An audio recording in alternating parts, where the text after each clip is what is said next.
सौतेली बेटी का जादुई वरदान। एक गांव में प्रेरणा नाम की एक लड़की रहती थी। वो अपने पिता सुभाष और अपनी सौतेली माँ पूजा के साथ रहती थी। जब प्रेरणा छोटी थी तभी उसकी माँ की मृत्यु हो गई थी। तभी उसके पिता ने पूजा नाम की औरत से दूसरी शादी कर ली।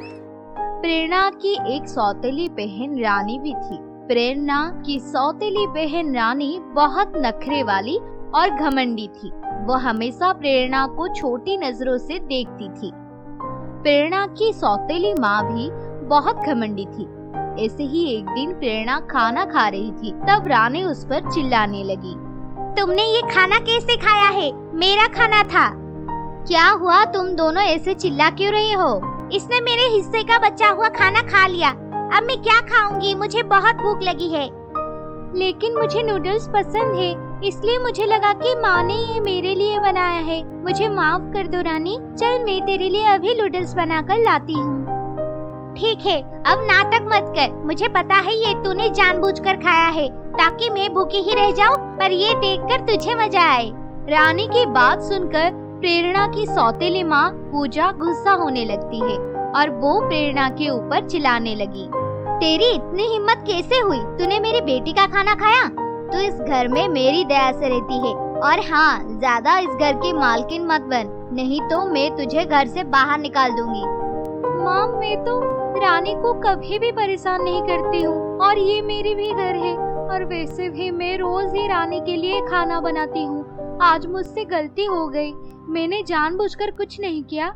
जा, अब जाकर मेरी बेटी के लिए अच्छा सा खाना बना, और तेरी इस गलती के लिए सजा ये है, अगले 1 हफ्ते तक घर के सारे काम ही तू करेगी। माँ, आपको इसके हाथ का खाना है तो आप खाइए, मुझे नहीं खाना है, और मैं इस चुड़ैल के साथ में इस घर में नहीं रह सकती। पिताजी को कहकर इसको घर से निकलवा दीजिए। इतना कहकर रानी वहाँ से गुस्सा होकर चली जाती है। रानी की बातें सुनकर प्रेरणा को भी बहुत बुरा लगा और वो रोते हुए वहाँ से चली गई। प्रेरणा की सौतेली माँ रानी के कमरे में गई और कमरे में जाकर रानी से बोली, रानी बेटी, गुस्सा करने से कोई फायदा नहीं है। ये घर उसका भी है और तेरा भी, और तुझे पता है कि तेरे पिताजी उससे कितना प्यार करते हैं। हमें ऐसा कुछ करना पड़ेगा कि तेरे पापा खुद से उसको घर से बाहर निकाल दे।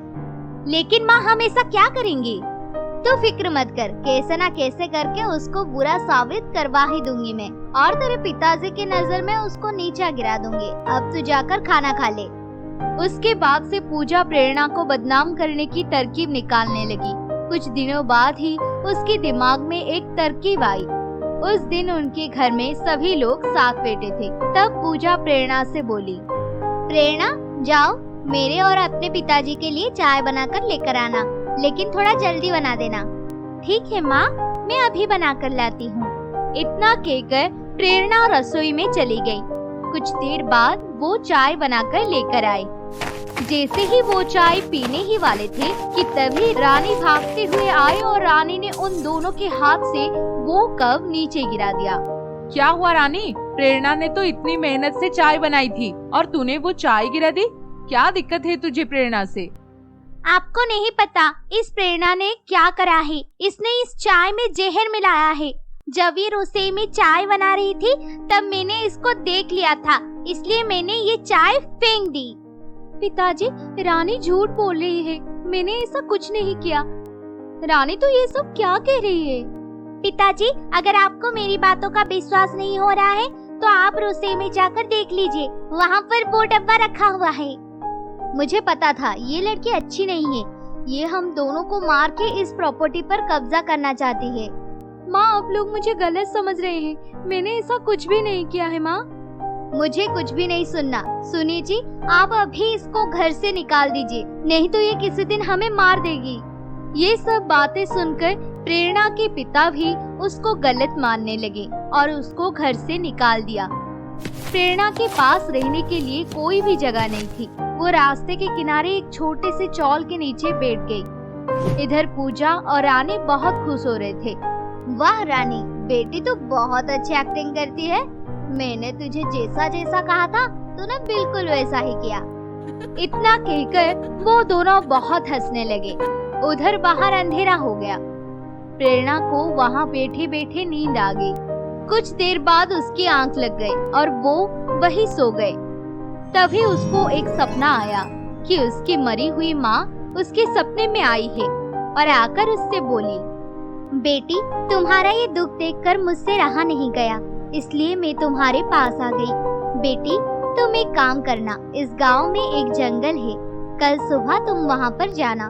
वहां पर तुम्हें एक बरगद का पेड़ मिलेगा, उसके पीछे मैंने एक जादुई झड़ी रखी हुई है। तुम वो झड़ी अपने पास रख लेना, वो झड़ी तुम्हारी देखरेख करेगी। अब मैं चलती हूँ, तुम अपना ख्याल रखना। अचानक से प्रेरणा की नींद खुल गई। जैसे ही उसने अपनी आंखें खोली, उसकी माँ वहाँ से गायब हो गई। लेकिन उसको अपनी माँ की बातें याद आई। वो अगले दिन सुबह उठकर जंगल में उस बरगद के पेड़ के पास गई। जैसे ही वो उस पेड़ के पीछे गई, उसने देखा कि वहाँ पर सच्ची में एक झड़ी रखी हुई है। तुम इतना सोचो मत, मैं वो झड़ी हूँ जिसके बारे में तुम्हारे माँ ने तुम्हें कहा था। वो तुम्हारे लिए ही मुझे यहाँ पर रख कर गई थी। इतना सुनकर प्रेरणा ने वो झड़ी अपने हाथ में उठा ली। अब तुम घर वापस चलो, देखो मैं कैसे तुम्हारी सौतेली माँ और सौतेली बहन को सबक सिखाता हूँ। नहीं, मुझे वहाँ नहीं जाना। अगर मैं वहाँ वापस गई तो माँ बहुत गुस्सा हो जाएगी और वो मुझे मारेगी। तुम डरो मत, मैं हूँ ना, कुछ नहीं होगा। तुम बस मुझे अपने हाथ में अच्छे से पकड़ कर रखना, ताकि वो लोग मुझे तुमसे छीन ना पाए। झड़ी की बात सुनकर प्रेरणा अपने घर वापस चली गई। जैसे ही वो अपने घर के अंदर गई तो उसकी सौतेली माँ उसको देखकर बहुत गुस्सा करने लगी। प्रेरणा की सौतेली बहन और पिताजी वही थे। पूजा जैसे ही प्रेरणा के पास आने लगी, उस झड़ी ने अपनी जादुई शक्ति से उसको वहीं पर रोक दिया और पूजा अपने आप से ही सारा सच बोलने लगी।